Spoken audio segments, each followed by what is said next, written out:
Hey, I'm Dave Watkins, Watkins Films. Now we're rolling into December here. I went ahead and broke out a Christmas coffee cup. This is a very impressive one I got from the Dollar Tree a few years ago.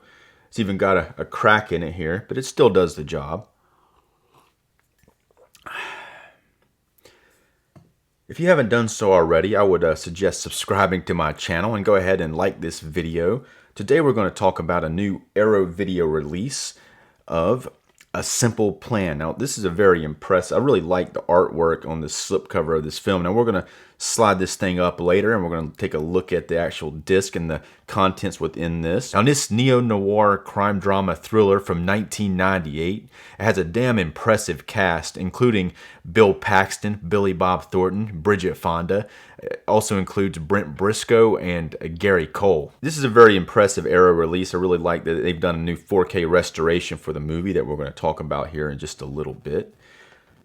The film is about three guys who end up finding an airplane that's crashed in the woods, and inside the airplane they find a big bag of money. It ends up being about $4.5 million. And so they're at a dilemma there, and they've got three different types of personalities here. Bill Paxton plays the main character, who is the smartest of the three, but he's got a wife. Bridget Fonda's his wife, who ends up getting involved with it as well, and she's got some opinions about what needs to happen with it. But his brother, Billy, played by Billy Bob Thornton, is a little bit of he seems to be a somewhat intelligent guy, but he seems to be very kind of simple-minded. Not as simple-minded as he was in Sling Blade, but he actually, Billy Bob Thornton was nominated for Best Supporting Actor for this film. He didn't win it, but he did get a nomination, which is fairly impressive. And Brent Briscoe plays the third character named Lou, who's a friend of Billy Bob Thornton's character. Billy Bob Thornton's character is named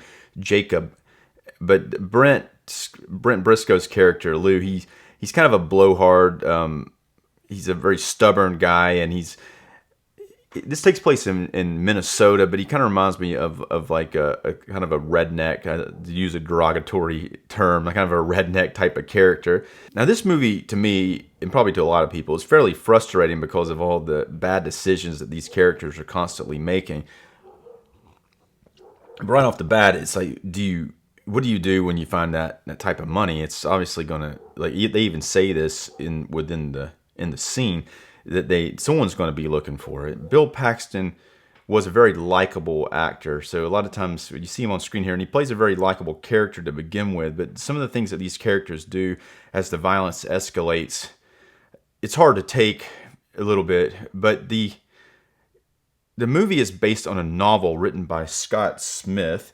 Now, Scott Smith also wrote a novel for The Ruins, which is also made into a movie, but the novel apparently was significantly more violent than the film, and it escalated it at the end into like a very hardcore amount of violence. Now, surprisingly, Sam Raimi, the director of this film, toned it down a lot. Sam Raimi started his career out with horror films like The Evil Dead, its sequel, The Evil Dead 2, and even Army of Darkness. But later on, he did some the original Spider-Man trilogy with Tobey Maguire, and he's recently worked on the newest Doctor Strange movie. Well, not just worked on it, he directed the newest Doctor Strange movie. He's even done some westerns, like this pretty awesome film, The Quick and the Dead, with Gene Hackman and Sharon Stone in it.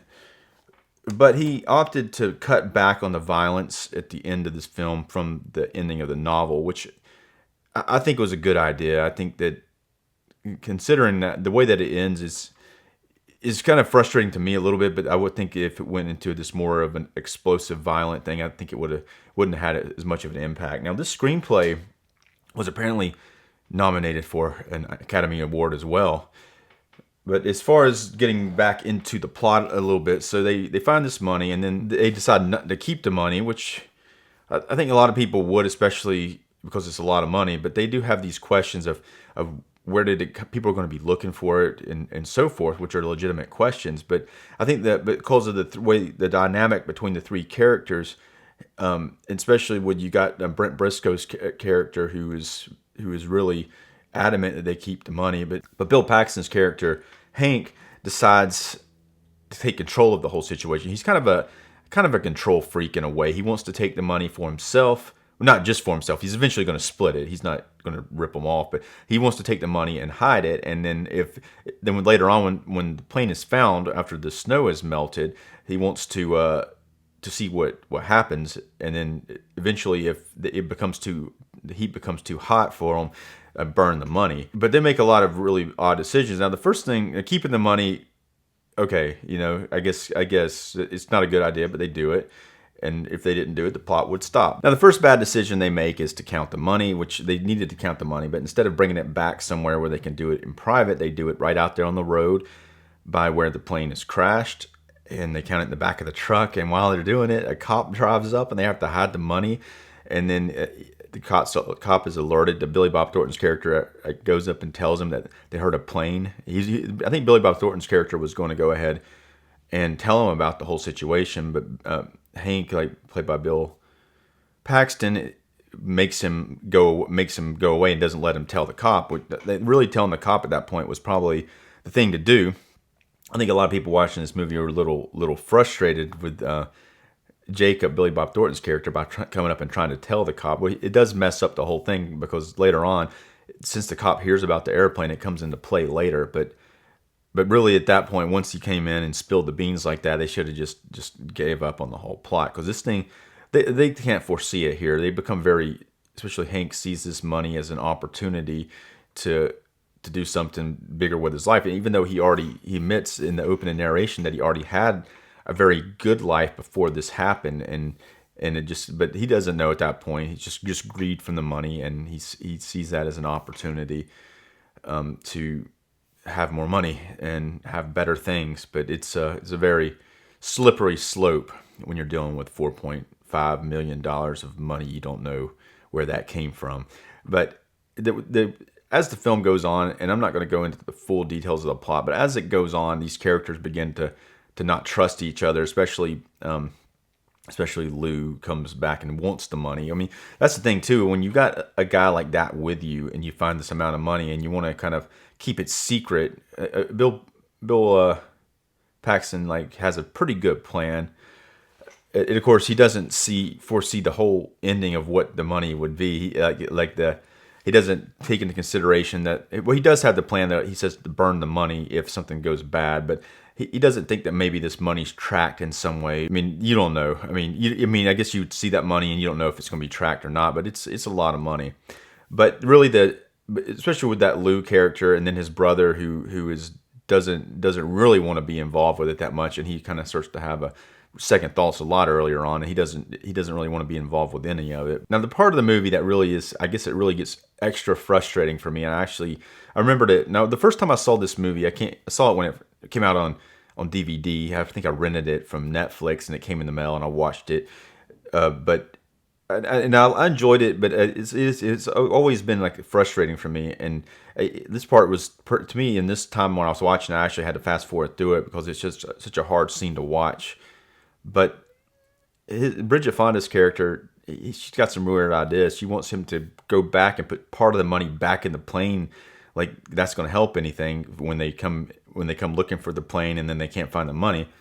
I mean, why have just part of the money in there? It doesn't make any sense. But him and Billy Bob Thornton go back and put part of the money back in the plane, and then when they're coming back out, some old guy on a snowmobile comes riding up, and he's going in the direction of the plane, and then Billy Bob Thornton's character hits him over the head with a tire iron, and then they think he's dead, and then they have to dispose of his body, and then Bill Paxton puts him on the jet ski and starts driving him down the road, and then the guy is still alive. He comes back to life, and then Bill Paxton's character decides to smother him to death. So that when he smothers him to death, that's, to me, I hated seeing that scene. That was really hard to watch. I actually had to fast forward through it on this one, and it kind of really hurts the character from there on, because he's just so caught up in all this that he can't go back from once you go there. It's like there's just no going back. And casting Bill Paxton as this character was a really good idea, because he was such a likable actor, and it makes it so he does these awful things and you still kind of like him anyway just because he's Bill Paxton. Now, another movie I want to point out is One False Move. Now, this film has both Bill Paxton and Billy Bob Thornton in it, and it had a recent Criterion 4K UHD release, and I actually like this movie a lot better than A Simple Plan, but we're going to rate The Simple Plan here shortly. But this movie I highly recommend. And Sam Raimi was offered to direct this film, but turned it down. But it turned out really good. The cool thing about The Simple Plan, and what I think is very impressive about this film, is the way that it looks, especially when they're out in the snow a lot. And apparently when they were shooting it in Minnesota, they didn't have enough snow and they had to go to Wisconsin. And they actually shot a lot of these exterior scenes in the snow. And apparently it was a very miserable experience for the actors shooting out in the snow like they did. But it makes the performances fairly top-notch and believable during those scenes.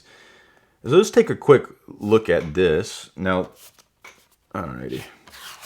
Now this is the original cover. Now I like this cover so much better. This is just, I like the simplicity of it. You got the three guys in the snow. Now there's these crows out there, which is a very Sam Raimi touch. You got these crows out there surrounding the plane where there's a dead body in there. But it's a cool touch, and every time they go out there near the plane, there's the crows. Now this is just a picture of the kind of, I guess what you consider the three main characters, including Bridget Fonda on the cover. But this is okay, but it's not really anything too special. So let's take a look at the inside of it. And we have one disc. Now, a lot of times with Arrow releases, and this is kind of annoying, they only have one disc. This is a 4K UHD disc of the film. They don't include a Blu-ray, unfortunately, most of the time. Sometimes when they have a Blu-ray, it doesn't have the movie on it. It just has the special features. Now, this is pretty cool. Now, I've seen some other people get these online. Now, I got a Jason X promo card, so they'll be releasing a Jason X pretty soon, maybe. They haven't announced when they're going to do it yet, but they did release the remake of Friday the 13th from 2009. So here's the booklet. Here's the back of the booklet. This is the picture from the postcard on the original poster, which looks better with all the black around it. And it really is just, you got pictures of it. You have several essays in here from people who have written stuff about the film. There's Billy Bob Thornton's character in the movie. And there's a Billy Bob Thornton with a soft-focused Bill Paxton in the background. And there's a lot of there's like 2 or 3 essays in here about the film. Now let's read a little bit about the restoration. I'm sure everybody's excited to hear about the restoration. And so it says, A Simple Plan has been exclusively remastered by Arrow Films and is presented in its original aspect ratio of 1:85:1. The original 35mm camera negative was scanned in 4K resolution and graded in SDR, HDR10, and Dolby Vision. So, this looks friggin' terrific. Now, I watched it, and just the way, I think the color scheme here works really well. It's like almost like a black and white color scheme in color, because they're out in the snow a lot, and really those blacks just really pop out. Now, I will say, some of the interior scenes, especially the interior scenes at night, in some instances, have a lot of film grain in there. I'm not sure exactly what the situation is with that, but they left the film grain, and they probably opted to do that than do a DNR and try to remove it and remove the detail from it. But there are some fairly grainy scenes in this film, and I think most of them are inside of the house with Bridget Fonda's character. I noticed, especially on some of her close-ups, I noticed a lot of grain. But overall, this movie looks friggin' terrific. I think they did a damn fine job on this release. So I'm going to go ahead and rate the film, and I'm going to rate the Arrow release as well. I'm going to rate the film a 3.5. I really has all the elements here are friggin' there. You got a terrific cast. You got a damn good director in Sam Raimi, and you've got this location stuff with this snow and all that. It's just a little frustrating for me, the decisions that these characters make throughout the film, and which ultimately ends up in, well, it is a neo-noir, and often it is frustrating, but they make some really bad decisions in some parts of it that were like, for instance, counting the money in the back of the truck. That's only there so the cop can come up. By the way, Gary Cole shows up later in the film as a character who's pretending to be an FBI agent who has something to do with the plane, and that part gets really heated up until the end. Now, I'm glad that they went with a simpler ending, with a simple plan than the novel, which apparently got very violent at the end. This one is violent, but it's not like over the top violent. Now, and Bill Paxton's character has to make a pretty awful decision about what to do about his brother at the end of it, and that's really the hardest part to watch. But I think all the actors do a terrific job, but it is, like I'm saying, it's a little frustrating about the dumb decisions that they make. But a lot of them are made just to move the plot forward in a way. But because you can't just have the plot, you can't just get the money and do their simple plan. There has to be drama, and it has to escalate. And Bill Paxton's character has to listen to his wife and make even worse decisions, which end up in bad places, where people getting killed. Now I'm going to rate the Arrow release of this a 4. I'm very excited about this slipcover. I think this design is friggin' terrific. Now if you buy the standard edition later on, it's going to look like this, but guess what? It does have a reversible cover here, so you can have this new artwork even if you don't have the slip. Anyway, if you've seen this film, let me know what you think about it. And if you haven't done so already, go ahead and like this video, subscribe to my channel. I'm Dave Watkins. Thanks for watching.